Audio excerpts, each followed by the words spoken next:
tumebadilisha sasa. Hatutakuwa tunapatia pesa university waamue vile watafanya. Hapana. Tumebadilisha sasa, tutakuwa tuna identify kila mwanafunzi tunampatia basari ndio aende asome, tukijua huyu mwanafunzi atasoma na atamaliza shule. Tunaelewana jameni?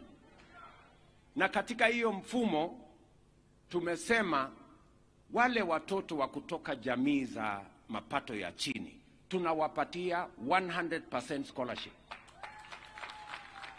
Lakini watoto wa William Ruto na huyu Ochilo yako na huyu Makinyamita, kwa sababu tuko na mshahara, watapatiwa 70%, hiyo ingine sisi tulipe kwa sababu tuko na mshahara. Iko makosa huyu gavana angelipa pesa ya mtoto yake kusoma? Si yako na mshahara na pesa? Na mimi nikilipa iko makosa? Sasa hiyo ndio story. Sijui kama tunaelewana. Tuko pamoja? Vile vile, na ndio nilikuwa nataka niseme, ndio tuelewane vile tunaendelea pamoja. Kwa sababu kuna watu wengine wanalalamikia ati mbona serikali imesema kuna watoto wataenda university na watalipa sehemu kidogo. Na nimesema yes, kama wewe uko na mapato ya juu, iko haja gani sisi kurundika madeni kwa university, na hiyo madeni inaharibu university, inaharibu masomo yetu, na sisi wengine tuko na uwezo wa kulipa. Hata saa hizi watoto wetu ya hawa wadosi mnaona wameketi hapa mbele, wamepatiwa maji ya kunywa. Watoto wao wanasoma katika academy, wanalipa shilingi 1,100, 1,200. Kama mtu anaweza kulipa 1,200 mtoto akiwa secondary school, akiambiwa alipe 30,000 mtoto aende university, iko makosa? Bana. So hiyo ndio maneno. That's what we want to do. Jambo la pili, mumeniuliza wakati nilikuja hapa, mkaniambia ya kwamba Technical Training College yenu ya Uriri hii ilikuwa na mwalimu mkuu peke yake. Na niliwaeleza pale wakati tuliingia katika ofisi, tulikuta tuko na colleges kama hii nyingi ambazo hazikuwa na walimu. In the last 1 year, sasa tumeajiri trainers wengine 3,000 ambao watatusaidia kutusomeshea watoto wetu katika Technical Training College. Na ndio tumetuma trainers hapa 20 watakao sasa somesha watoto wa hapa, na tuhakikisha ya kwamba watoto wakikuja hapa kusoma wanapata kuna capitation ya kutosha, na wanapata kuna trainers ambao watasaidia wa katika training, kwa sababu tunatambua ya kwamba human capital ndio resource ama rasilimali kubwa ambayo tuko nayo kama Wakenya. Vile vile niliwaahidi ya kwamba tutawapangia mambo ya equipment.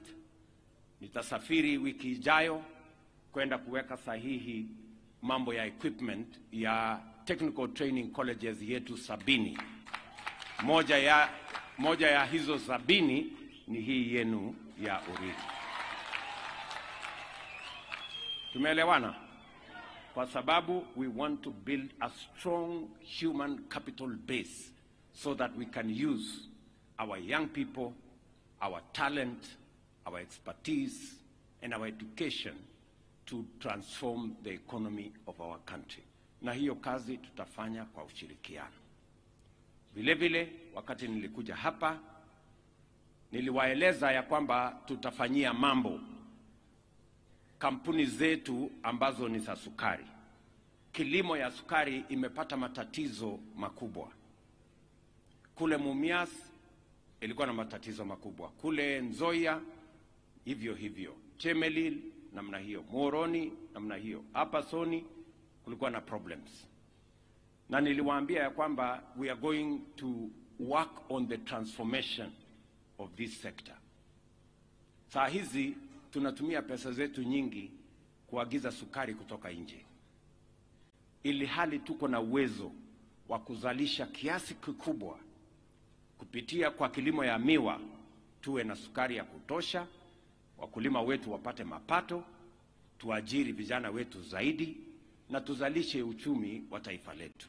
Na ndio sababu hiyo niliwaeleza katika baraza la mawaziri, tumefanya hesabu ya ile madeni ambayo inagandamiza hizi kampuni zetu.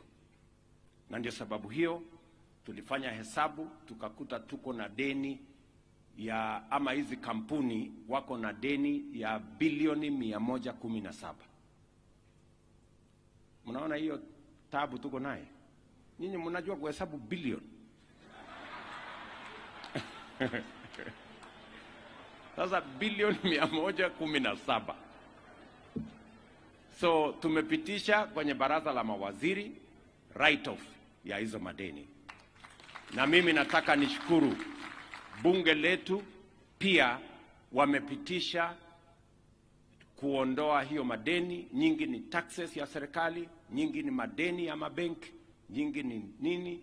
So sasa tumepitisha, wiki hii tumepatiwa certificate sasa kutoka bunge ya write off ya hizo madeni yote. Kwa wiki 2, 3, 4 zijazo tutatangaza sasa rasmi vile hizi kampuni zitaendelea mbele ikisimamiwa kwa njia ya sawasawa. Katika hiyo mpango ya write off, wakulima wenu wa hapa Soni walipeleka miwa yao kule Soni, miwa ikaenda, hawajalipwa, si ndio? Sasa imebidi mimi niende nitafute pesa kutoka Wakenya, pesa ya taxes ya Wakenya kuja kulipa wakulima wa hapa Soni.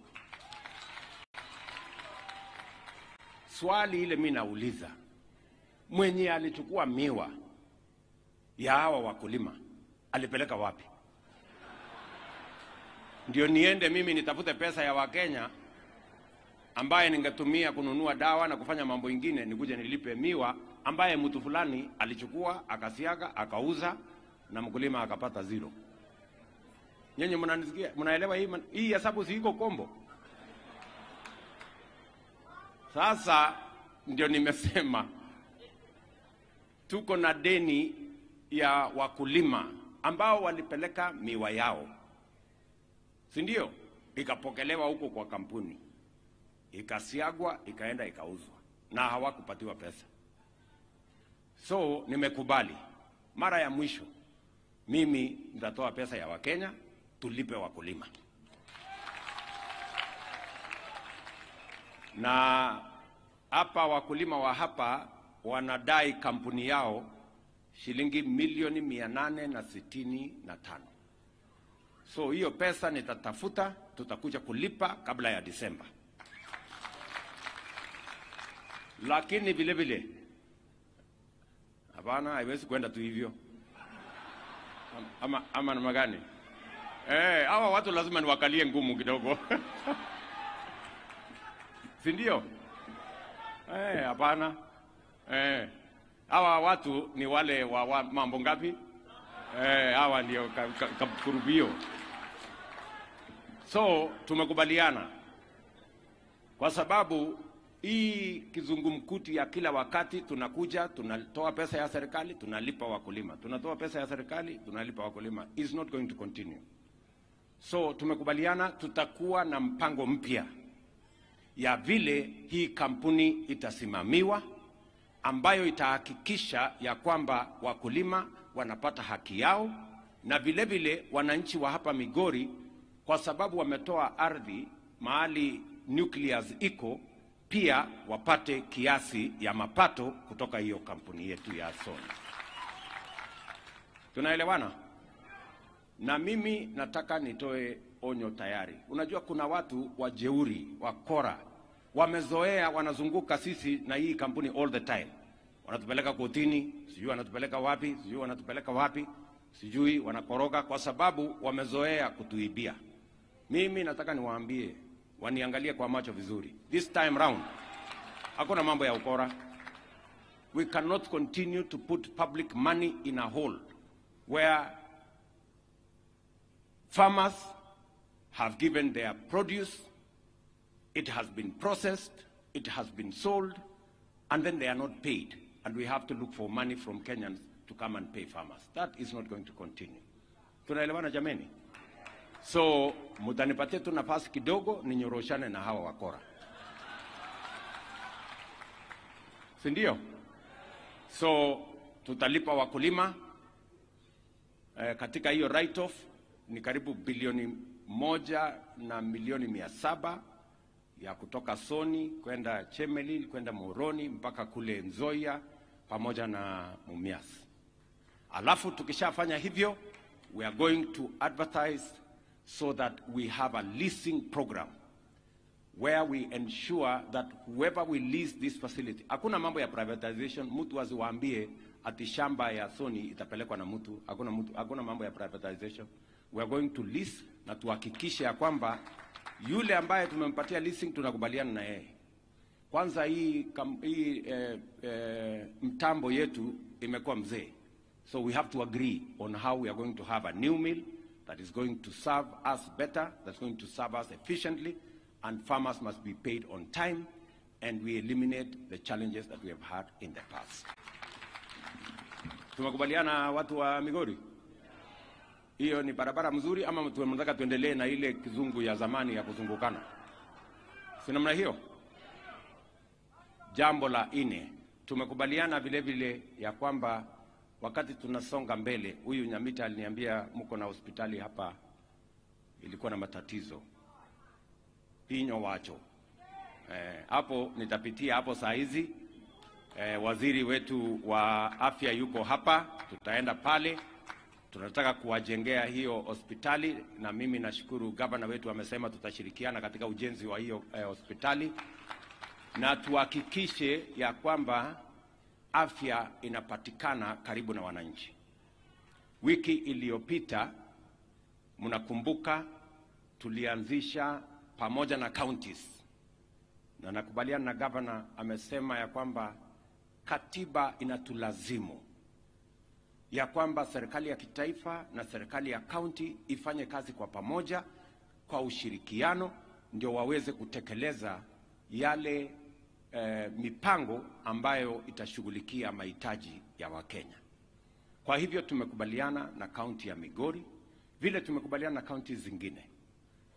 Hapa Migori mko na community health promoters karibu 2,600-700. Na nimekubali tumetoa equipment kupitia kwa wizara. Equipment ya Migori ni ya karibu milioni 54 tayari imekuja hapa. Our community health promoters wote tutawapatia equipment ama vifaa ya kupima sukari, ya kupima mambo ya pressure, ya kupima magonjwa madogo madogo, na watafanyia hiyo huko nyumbani kabla hata hujaenda hospitali. Tunaelewana? Kwa sababu tunataka afya ipatikane kwa kijiji kabla hata hatujafika kwa hospitali. We are making sure that health is possible and is accessible at the lowest level possible. Na kila mwaka tutakuwa tunatoa pesa ya national government to Migori County, almost 54 million shillings every year. Na county government yenu itatoa kiasi hiyo. Tuunganishe ndio tulipe hawa community health promoters. Wamekuwa wakitusaidia as volunteers, lakini tumeona tuwapatie marupurupu kidogo. Tunaelewana? So kwa sababu tunataka kushughulikia afya. Vile vile wabunge wetu, and I want to appreciate our members of parliament. Kwa sababu tumekuwa tukijaribu mambo ya universal health coverage for the last almost 10 years, hatujafaulu. Safari hii tumesema we must have a legal context. Ndio tumepeleka sheria 4 bunge ambayo itatusaidia katika usimamizi wa universal health, kwa sababu afya bado inatusumbua.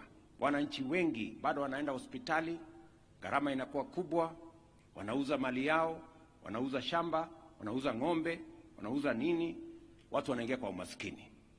Si ni kweli? So na ni changamoto ambayo lazima tushughulikie. Na mimi niliwaambia ya kwamba nikichaguliwa, hii ni jambo moja nataka nitatue, ndio Kenya iwe on sound footing kwa mambo ya afya. So haya maneno yote yako bunge, na nimeambiwa na leader of majority wa bunge zote mbili ya kwamba zitakuwa tayari. Ingine itakuwa tayari wiki hii, ingine itakuwa tayari wiki ijayo. Tarehe 20 mwezi huu ndio tuna launch formally universal health coverage katika taifa letu la Kenya. Na pia tumekubaliana katika hiyo mpango ya kwamba hata ile gharama, wacha niseme vizuri na ieleweke, ile gharama ya NHIF pia ilipwe kulingana na mapato ya mtu. Wale wenye mapato ya chini walipe chini, wale wenye mapato ya juu kama mimi nilipe juu kidogo. Si hiyo ndio kila mtu ndiye atabeba mzigo kiasi yake? Ndio tumesema ile mmekuwa mkilipa NHIF shilingi 500 wale watu mama mboga na wale watu wa chini.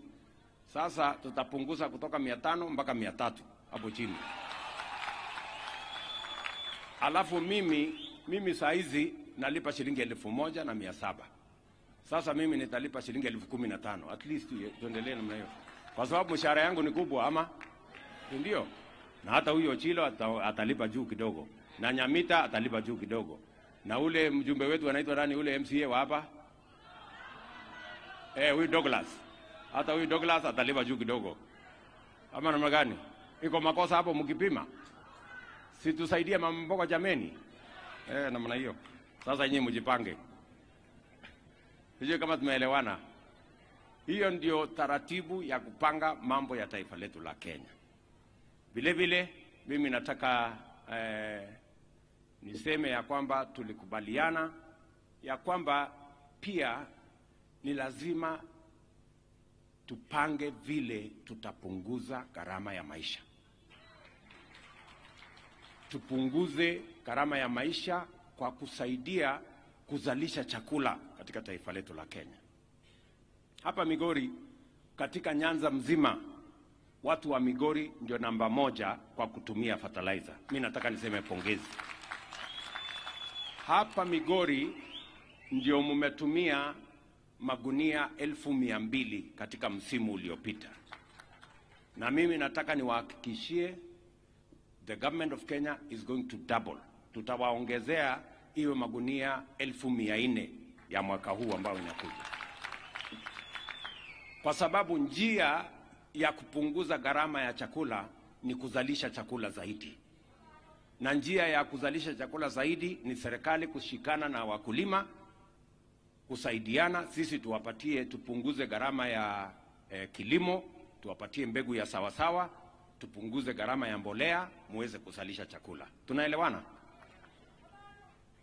Tuko pamoja? Bei ya chakula haiwezi kupungua ati mtu akiweka sufuria kwa kichwa. Hata kwa uganga ama dawa ama kwa uchawi iwezekani. Mpaka watu walime. Ama namna gani watu wa Migori? Hata kama wewe ni mganga hodari namna gani, ati utaweka sufuria kwa kichwa alafu chakula ipungue bei? Hapana. Hiyo ni upuzi mingi sana. Tumeelewana? Sababu hiyo vile vile watu wa Migori nataka mnisikize. Chakula sio mahindi peke yake, si ndio? Si hata samaki ni chakula.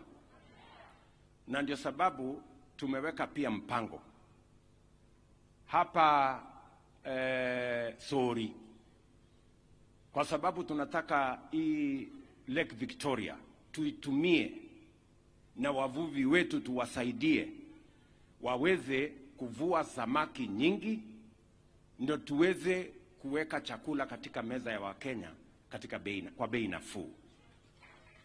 Nimekuja hapa Ijumaa pale Kabonyo, tumeweka mtambo mkubwa ya karibu shilingi bilioni 1 ambaye itatusaidia katika hatchery kuzalisha fingerlings ya samaki milioni 7 kila mwezi, ambayo tutatumia restocking ya Lake Victoria. Tutakuwa tunaweka katika Lake Victoria, kwa sababu ile fishing imeendelea pale, imepunguza idadi ya samaki. And we need to restock Lake Victoria so that we can use it as part of the mechanism to reduce the cost of living as we reduce the cost of food. So hiyo kiwanda nimeambia watengeneze in the next 9 months iwe tayari, ndio tuongeze samaki katika ziwa la Victoria. Hawa wavuvi wetu wakienda kututafutia samaki, watuletee samaki nyingi. Na jambo la pili, vile vile tumesema tutawasaidia kujenga landing sites hapa katika Lake Victoria, kutoka actually Busia mpaka hapa Migori. Tunajenga landing sites 8. Actually there are landing sites 10 tukiongeza zile za kule Busia.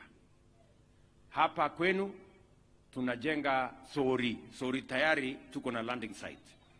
Tunaweka pale mahali ya barafu, tunaweka pale cold rooms, tunaweka pale processing facility, ndio wavuvi wetu wakivua samaki isiharibike njiani. Tuwapatie infrastructure ambayo itatusaidia kuhakikisha kwamba ile samaki inafika sokoni bila kuharibika. Vile vile tunajenga soko ingine, tunajenga landing site ingine Got Kachola. Mnajua mahali Got Kachola iko? Mbona hamkai kama mnajua mahali Got Kachola iko? Au mnasema iko pande hii?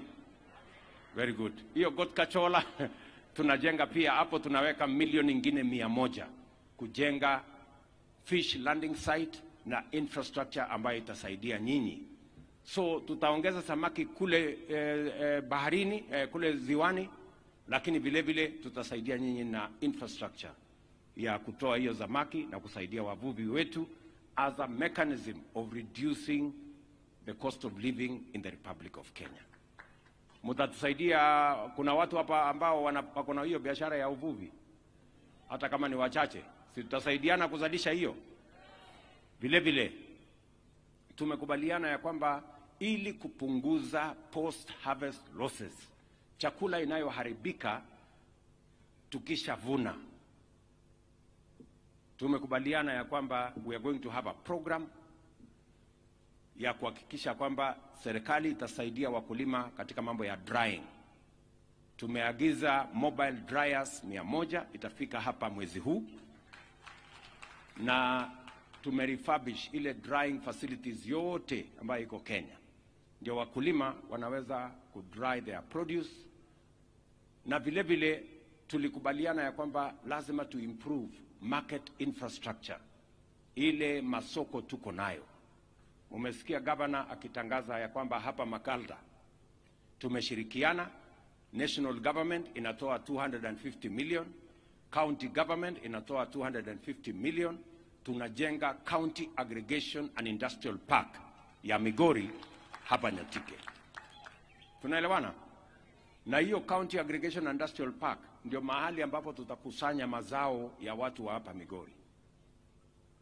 Tuwe na common user facilities ya value addition, ya agro processing, tuwapatie storage, hata cold rooms ipatikane pale, na pale ndio mahali tutapanga soko, ili wale brokers na cartels na wale wengine ambao wananyanyasa wakulima, tuwaambie waacha kutafuta wakulima huko, tukutane kwa soko, mahali tutapiga bei tukiwa pamoja. Nyinyi mnanielewa? Na ndio the same infrastructure, ili iwe ile county aggregation iendelee sawa sawa. Vile vile lazima tuwe na masoko ingine ambayo itasupport. Na ndio mmesikia PS wangu wa mambo ya housing yuko hapa, huyu muungwana anaitwa Charles. Tumekubaliana tunajenga soko Ranen, naweka hapo soko kubwa. Tumekubaliana tunajenga soko Riosiri. Tumekubaliana tunajenga soko hapa mahali mnaitwa nini hapa? Sibuoche. Hapo Sibuoche tunajenga soko. Tumekubaliana tunajenga soko kule Masara. Tunajenga soko Nyabohanze pale Kuria West. Na tunajenga soko ingine Ntimaru kule Kuria East.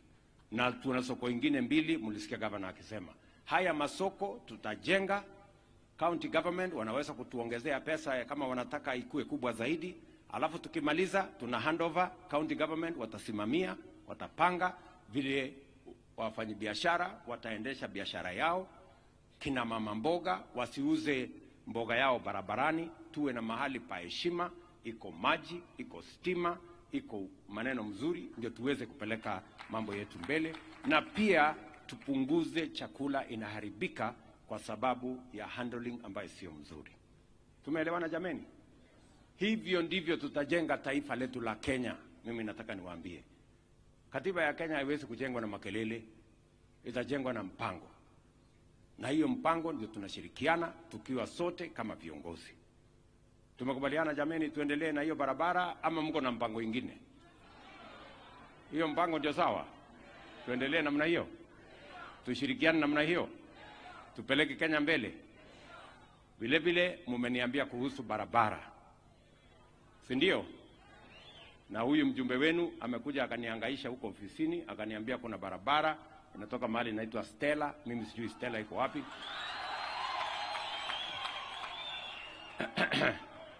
Inapitia hapo mahali mmesema inaitwa Sibuoche. Inaenda Gogo mpaka kule Oyani. Na saa hizi tumetangaza kandarasi. Tukimaliza kutangaza hiyo kandarasi, nitatuma contractor akuja anzishe tujenge. Ndio. Nilikuja wakati ile ingine nilikuja. Nikaanzisha barabara pale Nyarach. Ilikuwa inaenda Oboke mpaka Rangwe. Lakini wakati niliondoka mkakuja mkafanya fujo. Mkafanyia fujo ule contractor, mkaharibu sijui nini, mkaharibu nini, contractor ametoroka. Sasa swali mimi niko naye kwenu.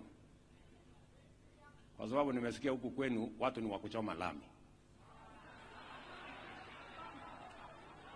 Sasa kabla mimi sijaharibu pesa ya raia ya Kenya kuja kuweka lami ndio mchome. Nataka mniambie mapema. Hii lami mnataka ya kujenga ama ya kuchoma? Na hawa watu wa kuchoma lami wanatoka wapi? Mtakataza hawa? Mtakataza hawa kuchoma lami? Hapana, mimi lazima mnihakikishie, mimi sina pesa ya kuharibu. Hii lami mmesema tujenge ni ile ya kuchomwa ama ni lami ambayo itatumika kwa mambo yenu? Mtakataza watu ya kuchoma lami? Hebu nione wanasema lami haitachomwa tena. Very good. So mimi nawauliza kwa unyenyekevu. Tunaelewana? Nataka niwaeleze wa Kenya. This is our country. Yeah? Mimi nimezunguka nchi nyingi duniani. Leo Kenya iko na heshima kubwa in many parts of the world. Tumeweka heshima ya Kenya na hadhi ya Kenya mbele. Lakini itakuwa ni mambo ya aibu. Tunatafuta waegezaji. Rais kwa mfano wa Ujerumani alikuja hapa Kenya. Mimi nilimtembelea Ujerumani, amekuja hapa Kenya. Tumeweka sahihi hiyo mjumbe wenu mlikuwa mnasikia akisema kupanua hii Gogo mambo ya stima hapa kutoka 2 megawatts mpaka 8.6 megawatts. Wametusaidia na pesa bilioni 4.6 4.6 billion ili tupate stima ya kusambaza. Lakini wananiuliza all the time, sasa wewe unatuambia hii maneno yote, hii pesa tutawapatia, lakini tunasikia watu yako ni watu ya fujo. wanafanya maandamano, wanaharibu biashara, wanaharibu mali ya serikali. Sasa wananiuliza hii dam hii ya kutengeneza stima haitachomwa. Sasa mimi kazi yangu ni explain. Oh hapana, hii ni watu wazuri, sijui nini. Sasa nitaendelea kusema hii maneno mpaka siku gani? Sijui kama tunaelewana. No, lazima tuambiane ukweli. Because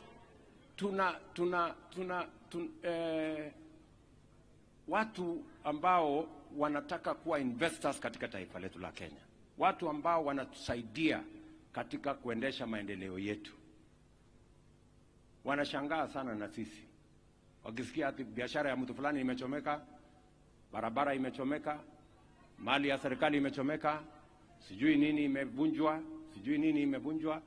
So we must ask ourselves these questions as Kenyans.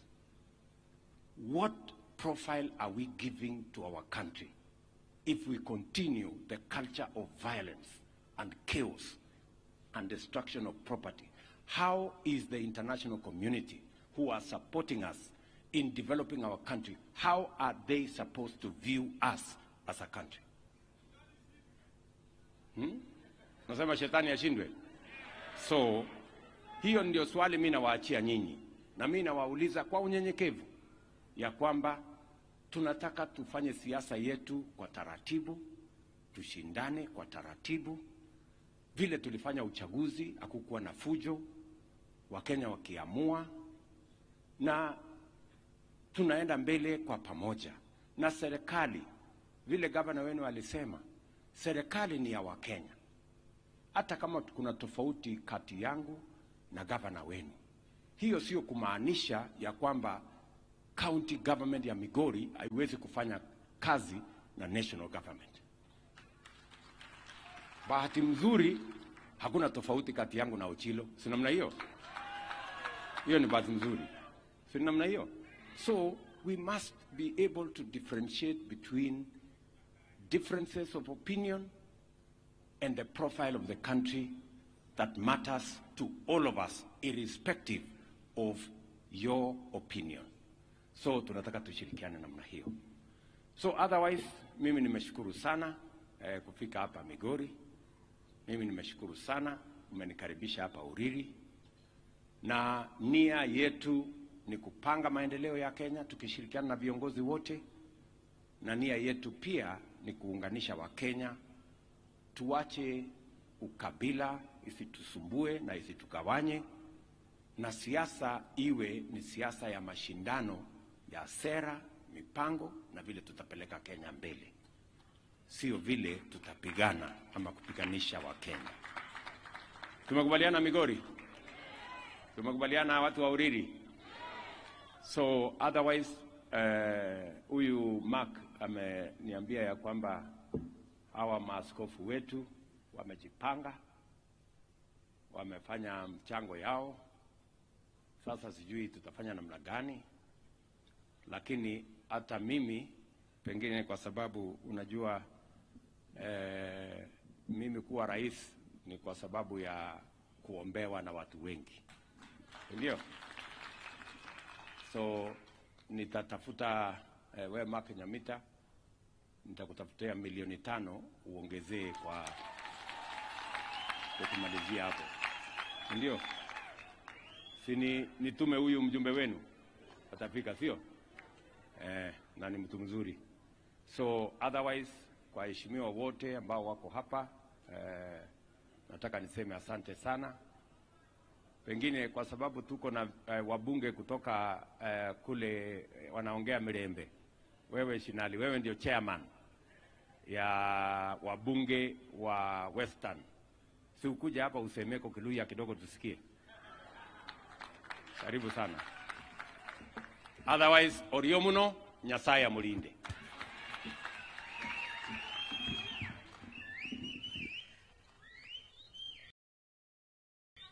Rais